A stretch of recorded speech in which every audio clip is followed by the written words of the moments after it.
Fala pessoal, bem-vindo para mais um Geometria Social Podcast, que a gente está trazendo os candidatos a vereador, vamos trazer os candidatos a prefeito, para que vocês possam conhecer melhor quem são as pessoas que estão se propondo a ocupar as cadeiras da nossa cidade.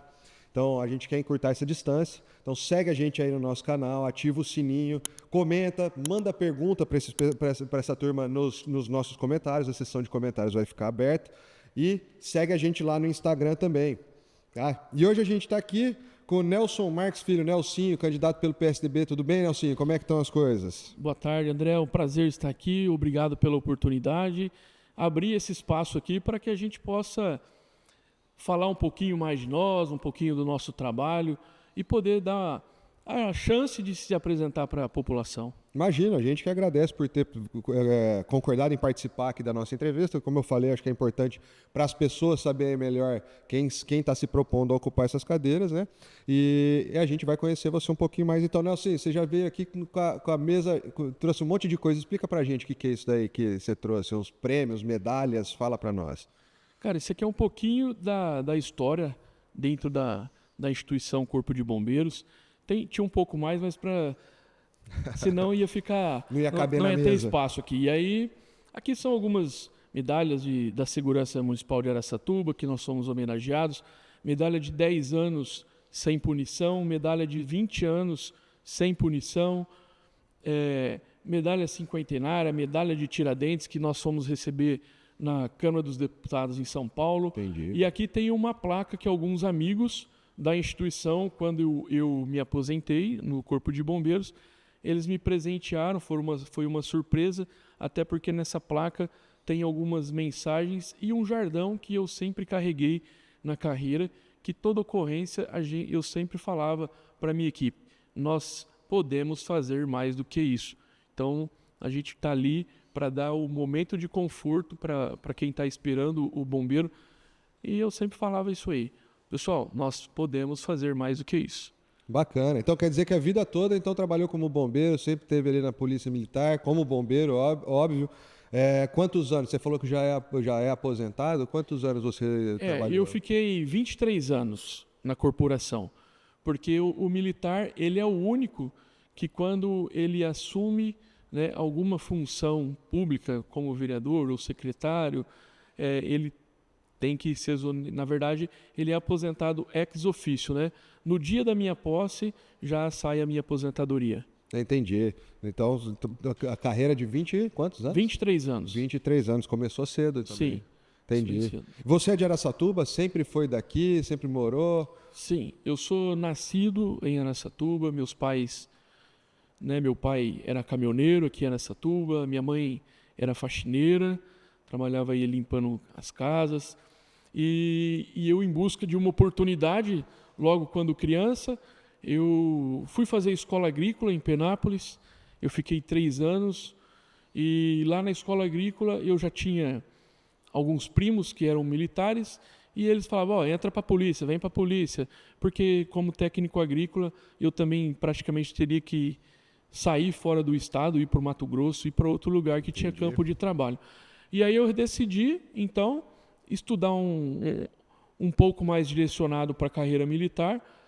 Passei no concurso, né, e em 1998, logo no início, em janeiro. No semestre seguinte, já iniciei a Escola dos Soldados. Eu fiquei quase 6 anos trabalhando em São Bernardo do Campo. Entendi. E depois eu vim transferido aqui para Araçatuba. Então você teve pela própria corporação a oportunidade de voltar para Araçatuba. Sim, voltei para cá e não quis fazer concursos assim para outras graduações, para poder realmente ficar aqui e me estabilizar aqui na cidade de Araçatuba. Entendi. E teve um motivo específico que fez você ir para o Corpo de Bombeiros e não ficar na polícia?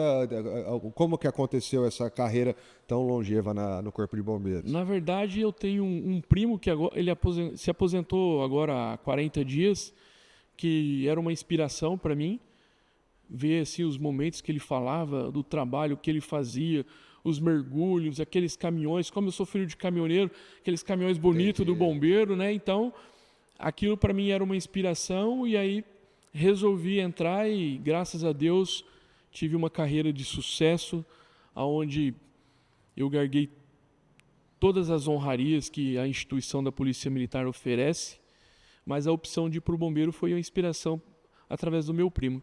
Entendi, uma pessoa importante na sua Sim. vida ali que você se espelhava e achou que por conta disso era interessante seguir nessa linha. Sim.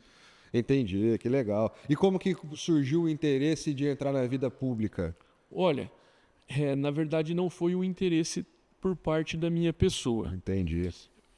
Para você entender, eu tinha vários trabalhos sociais enquanto bombeiro, sempre que famílias precisavam, uma residência que pegou fogo, eu comecei a me envolver com esse trabalho social.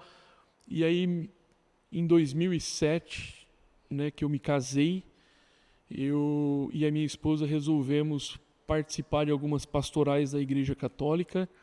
E aí eu me envolvi com a Associação GCE, onde eu fiz alguns cursos. E lá a Associação GCE desempenha esse trabalho social.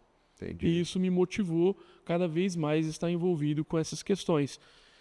E as pessoas passaram a me procurar lá na porta do quartel. Olha, que eu precisava falar com o Nelsinho. E aí eu sempre também trabalhei como segurança de supermercados, fui segurança do Passarelli, dos supermercados Rondon, e as pessoas tinham como referência, a gente sabe que você ajuda muita gente, a gente tem um amigo, uma pessoa que a gente conhece que está precisando disso, e eu sempre me envolvi. E dentro da carreira também, sempre que algum amigo acabava se envolvendo com um acidente de trânsito ou passando por um momento de dificuldade, eu me desdobrava ali para poder buscar recursos, buscar maneiras de que ele não absorvesse aquele prejuízo. Entendi. E aí fui voluntário para ir para algumas missões do Corpo de Bombeiros fora do estado, como em 2008, na região de Santa Catarina. Depois teve a situação de Brumadinho e havia um momento de conflito político dentro do cenário nacional, Sim. né, entre governador de estado, presidente da República, e eles passaram a monitorar as redes sociais dos militares. E nesse momento eu recebi um prêmio para representar o Bombeiro do Estado de São Paulo nos Estados Unidos. Entendi. Em 2019, e isso deu um pico na rede social. Isso vocês entendem até melhor do que eu, né? Sim. E aí os caras cresceram o olho, falou, pá, o que esse cara tá falando lá que a rede social dele atingiu esse pico aí? E aí foi ver, eram pessoas parabenizando, elogiando pelo comprometimento que eu sempre tive com a minha carreira. Eu amei e amo até hoje a profissão de bombeiro, eu vivo isso, carrego o meu nome, eu tenho tatuado no meu corpo. Ah, olha, Entendeu? Tatuagem mesmo. Tatuagem no meu corpo. Então, assim, eu vivo isso, respiro o trabalho de bombeiro. E aí, hoje, o atual comandante do Bombeiro do Estado de São Paulo, o coronel Newton César Zacarias, na época era tenente-coronel aqui, ele falou, nós precisamos de alguém para nos representar na Câmara dos Vereadores. E aí eu tinha certas resistências, não queria. Aí quando foi em 2020, teve um desabamento no Guarujá, no litoral de São Paulo. Eu fui voluntário para ir para lá também. E ali meio que, quando eu retornei, os caras falaram, precisamos de você, não tem jeito, as pessoas gostam de você e queremos você na política. Eu me reuni com a minha família, porque eu não tinha experiência nenhuma de política, porém eu fui procurar saber e eu sabia que eu ia expor a minha família, expor o meu nome. Entendi. Mas era um chamado de Deus, eu entendo, dessa forma. Entendi. Coloquei o meu nome à disposição e deu certo, né? Tô lá trabalhando, eu sou um cara que hoje eu tenho a minha dedicação plena, por mais que se diz que vereador não é profissão, né? Mas eu visto a camisa diariamente, de segunda a segunda, não importa o horário que as pessoas me procuram, não importa o dia, eu sempre estou disponível, sempre estou à disposição e não faço distinção de nada. Eu vejo todo mundo ali como pessoas que realmente, que se está me procurando é porque está precisando e aí eu estou pronto para servir. Entendi. E pelo que eu entendi aqui, então, teve uma força da própria corporação de falar assim, ó, Nelson, vai lá porque a gente está precisando de um representante para auxiliar a gente nos nossos processos. Era isso, a turma estava se sentindo talvez um pouco desamparada, precisava de uma alavanca e elegeram você para ser o representante? Por que acontece isso? Todo município que tem o Corpo de Bombeiros instalado, existe um convênio entre a instituição, Estado, né, e município. Então, o Estado ele entra com a tropa, efetivo, uniforme, o salário, mas o subsídio de alimentação, manutenção, quando eu falo, é no geral mesmo, Sim. Combustível, oficina mecânica, o que precisar, toda essa estrutura ela é mantida pelo município. E aí, às vezes, a gente precisa... fica um pouco esquecido. Entendi. Porque fica aquela história, né? Isso é obrigação do Estado. Não. Aí o Estado entende. Não, o município quer ter bombeiro lá, ele tem que assumir as responsabilidades dele. E aí a gente ficava com viaturas cacaiadas aqui. Para você ter uma ideia, antes de eu entrar na Câmara dos Vereadores, nós trabalhávamos com viatura de resgate aqui com 10 anos de uso praticamente. Entendi. E hoje nós temos viatura com 2 viaturas, cada uma chega a ter praticamente 1 ano e meio de uso. Recebemos outras viaturas, vários equipamentos, buscamos aí emendas parlamentares para a instituição Corpo de Bombeiros, buscamos recurso em todas as esferas públicas aí para poder fortalecer. E você sabe que você estando dentro do cenário político, você acaba tendo as portas abertas para que isso aconteça. Sim, sim, é verdade. Nelson, antes da gente começar a falar um pouco de você, como as propostas, do que você pretende fazer aí numa nova candidatura como vereador, a gente queria saber um pouquinho do que você acha hoje desse cenário que a gente vive, cenário político tanto nacional quanto de Araçatuba. A gente poderia estender essa conversa para global, porque a coisa está meio doida para todo lado, mas a gente queria conhecer um pouco mais sobre essa sua percepção do contexto nacional e municipal hoje. Olha, no âmbito municipal, eu vejo que Araçatuba vive uma situação assim um pouco tranquila no quesito de educação, no quesito mobilidade urbana, que é um trabalho muito forte, inclusive, que eu faço. Eu sou apaixonado por mobilidade urbana. Entendi. E talvez um pouquinho que precise, não é que é tão... Não vou falar que é ruim, porque isso está no Brasil inteiro, é a questão da saúde que precisa melhorar. Entendi. Isso é o que eu vejo hoje. E em relação aos candidatos, né, nós temos aí 5 opções de candidatos hoje. Eu decidi vir por esse grupo com o Coronel Borella como prefeito, até porque foi também uma das pessoas na qual eu conversei lá atrás para vir, que me convenceu em vir para a política e dizer que nós precisamos aquele espaço ser preenchido por pessoas boas, para que melhore cada vez mais. A gente tem que estar sempre com pessoas boas. E ele conhecia o meu perfil, me deu esse apoio, me deu esse suporte. Tudo que, não vou falar 100% do que eu pedi foi atendido, mas muita coisa que eu achava que poderia ser melhorado, eu consegui. Eu consegui as melhoras nos bairros que eu busquei, eu consegui muita coisa. Então, foi o candidato que, na época, me estendeu as mãos para que a gente trabalhasse com esse conforto. Então, foi o político que eu resolvi decidir aí apoiar nesse momento. Entendi. Ele que estava ali no começo da sua carreira política te dando uma alavancada, né? Sim. E no cenário nacional, você acha que são os mesmos tipos de questões que pegam? Você acha que tem diferenças? O que você teria a dizer para a gente? Olha, hoje nós estamos vivendo aí, não só no Brasil, né? Você vê essa onda de turbulência aí que está envolvendo a Venezuela. Nós tivemos isso há 2 anos atrás aí nas eleições federais nossas. E eu gostaria que todo político ele enxergasse que quando ele assume ali, ele tem que esquecer as questões partidárias. O político, quando ele assume uma função, ele se coloca à disposição da população. Entendi. Então, eu sou um cara que se você pesquisar, eu não fico confrontando, eu sou esquerdista, ou eu sou de direita, ou eu sou de centro-direita, sou de centro... Não, o Nelsinho Bombeiro, ele enxerga a população, e eu acho que é o que todo político deveria enxergar.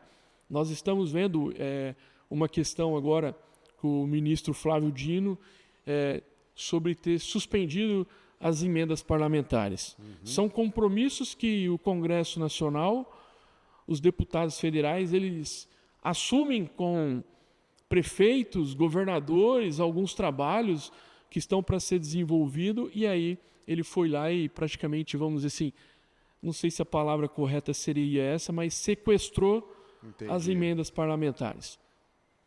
E aí estamos aí nos 3 poderes vivendo um momento de conflito.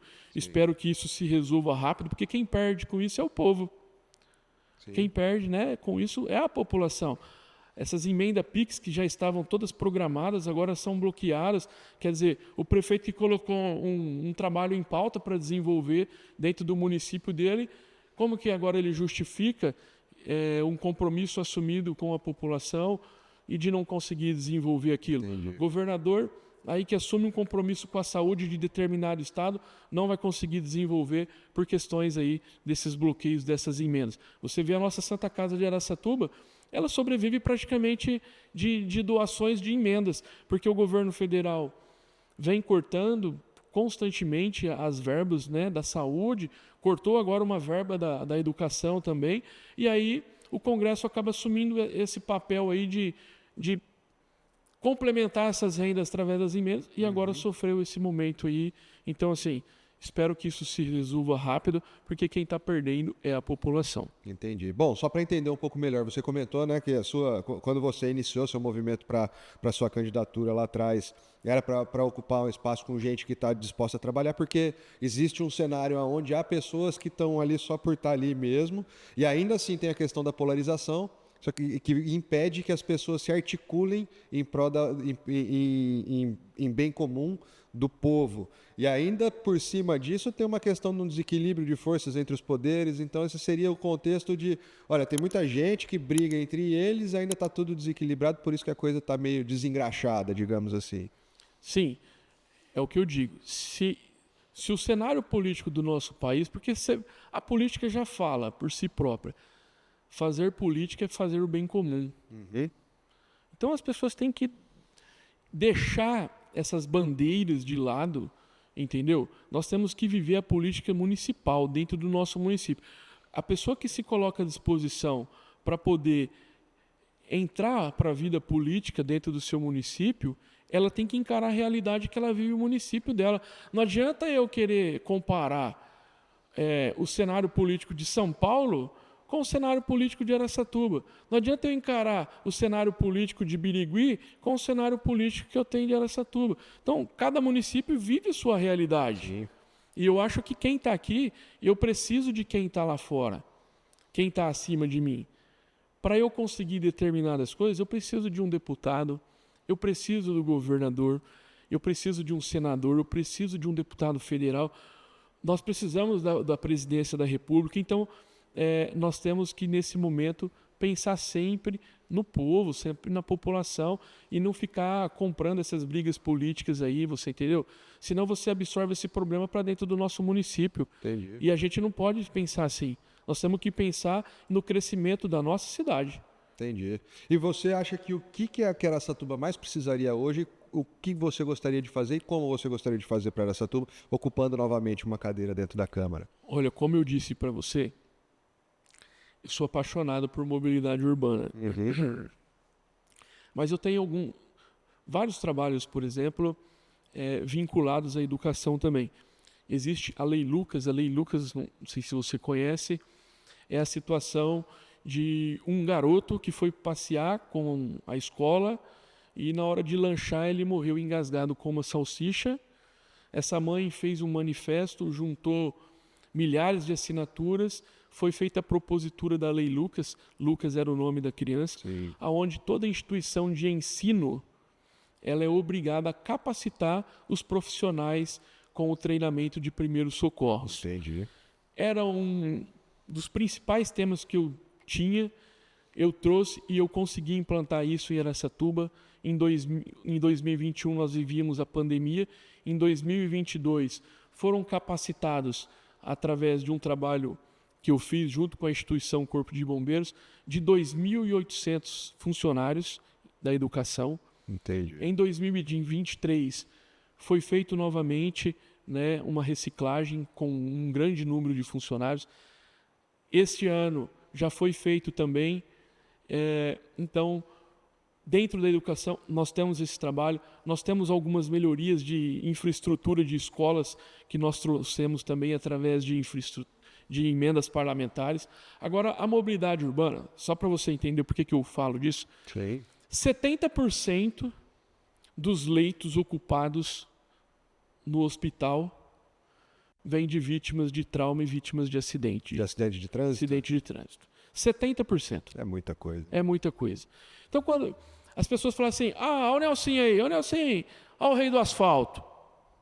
Entendi. Porque é uma coisa que como tem um volume muito grande, eu pego pesado mesmo, eu cobro, entendeu? Se eu mostrar para você o volume de cobrança, de indicações e ofícios que eu tenho cobrando esse tipo de trabalho, por quê? Cara, um buraco, ele tira a vida de uma pessoa, Sim. ele causa um prejuízo financeiro na vida da pessoa, ele mobiliza uma viatura de policiamento, ele mobiliza uma viatura de resgate, ele mobiliza uma viatura de SAMU, ele mobiliza uma equipe médica. Olha o reflexo que isso dá. Sim. Então é por isso que eu realmente luto por isso. Nós lutamos aí pelo recapeamento de vários bairros, estão aí para todo mundo ver, eu mostro, eu gosto de ir lá e mostrar mesmo. Eu iniciei uma situação que não existia, porque eu vou lá, eu faço os meus vídeos, eu mostro, cobro o prefeito e depois eu venho mostrar lá o feito. Entendi. Né?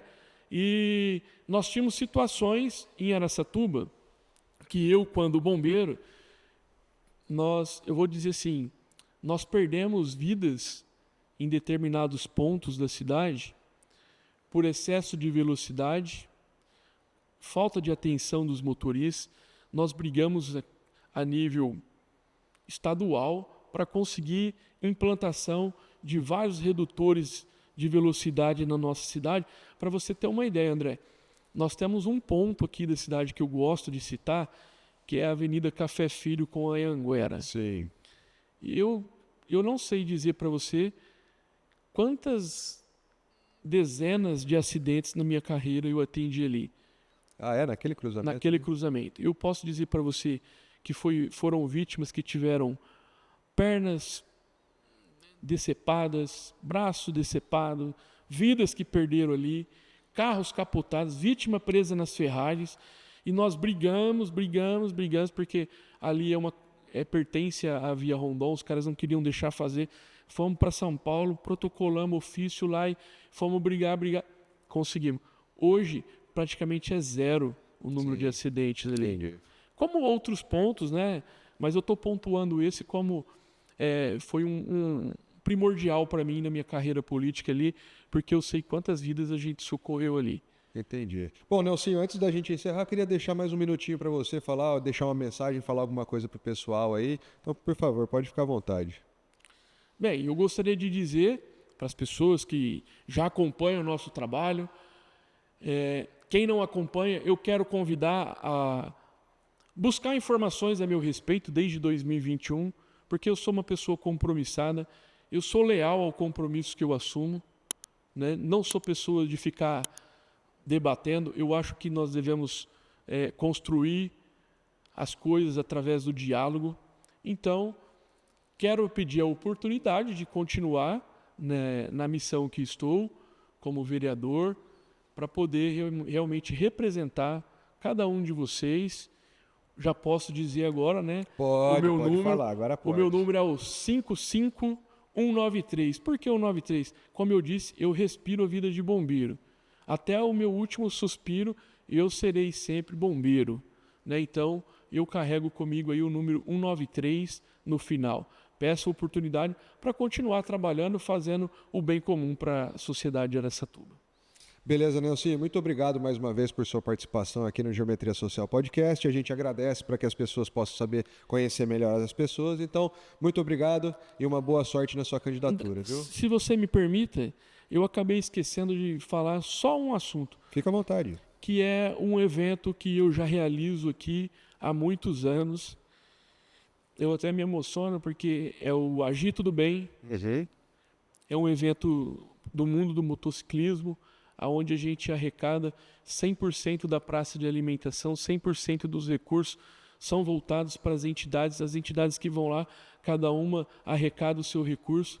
E aí nós estamos aí desde 2014. Então eu não cheguei na política por causa desse evento. Entendi. Porque eu vim na política em 2020. Sim. E o evento é desde 2014. Então vai lá prestigiar lá o Nelson. Nelson, obrigado, viu? Obrigado a você. Boa sorte aí. E pessoal, vamos lá acompanhar nosso trabalho, conhecer as pessoas que estão aqui na cidade.